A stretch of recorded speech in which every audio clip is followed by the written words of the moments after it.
Assalamualaikum warahmatullahi wabarakatuh. Saya Septi Novta Dewi, NPM 147, ingin membahas materi tentang PLC. Jadi apa itu PLC? PLC atau Product Life Cycle merupakan istilah yang mengacu pada rentang waktu suatu produk, mulai dari diperkenalkan kepada konsumen di pasar hingga dibuang dari rak penyimpanan. Ada 4 tahap dari PLC, yakni introduksi, pertumbuhan, kematangan, dan penurunan. Konsep ini biasanya digunakan oleh para profesor di bidang manajemen dan pemasaran. Jadi, introduksi umumnya mencakup investasi besar dalam periklanan dan campaign marketing. Tujuan dari campaign ini yaitu untuk membuat konsumen sadar akan adanya produk dan seperti apa manfaat produk tersebut. Kemudian ada pertumbuhan. Jika suatu produk berhasil, ia akan pindah ke tahap pertumbuhan.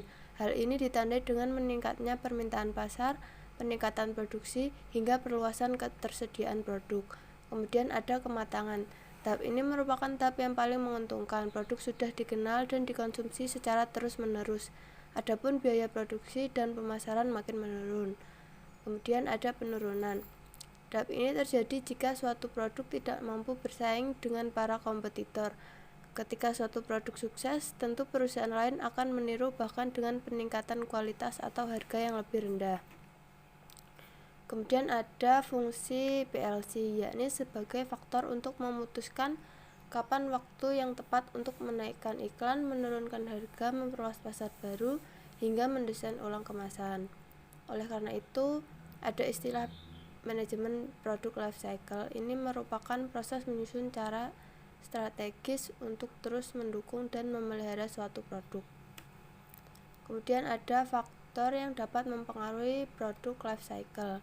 Yang pertama ada perkembangan teknologi, kemudian pergeseran nilai, perubahan tren, stabilitas ekonomi, dan terakhir munculnya kompetitor. Kemudian ada juga tantangan menggunakan PLC atau produk life cycle. Produk life cycle adalah konsep yang terlihat kompleks. Hal ini harus menjadi perhatian lebih bagi para perusahaan yang ingin menjalankan bisnisnya dengan lancar. Sebab menurut Interaction Design Foundation, sebagian produk dapat bertahan dalam beberapa bulan atau tahun, sementara sebagian lainnya bisa bertahan dalam beberapa dekade atau abad. Fenomena tersebut jelas memberikan tantangan tersendiri bagi sebagian besar perusahaan. Penjualan yang meningkat tidak selalu menunjukkan pertumbuhan, begitu juga penurunan penjualan yang terkadang tidak selalu menunjukkan penurunan. Segalanya terlihat kompleks. Disinilah tantangan dari produk life cycle. Kematangan dan penurunan bisa jadi sulit untuk diidentifikasi. Dengan demikian, berhati-hati dalam mengambil keputusan di setiap tahap produk life cycle adalah cara yang tepat. Sekian pembahasan materi dari saya, ada kurang lebihnya mohon maaf. Wassalamualaikum warahmatullahi wabarakatuh.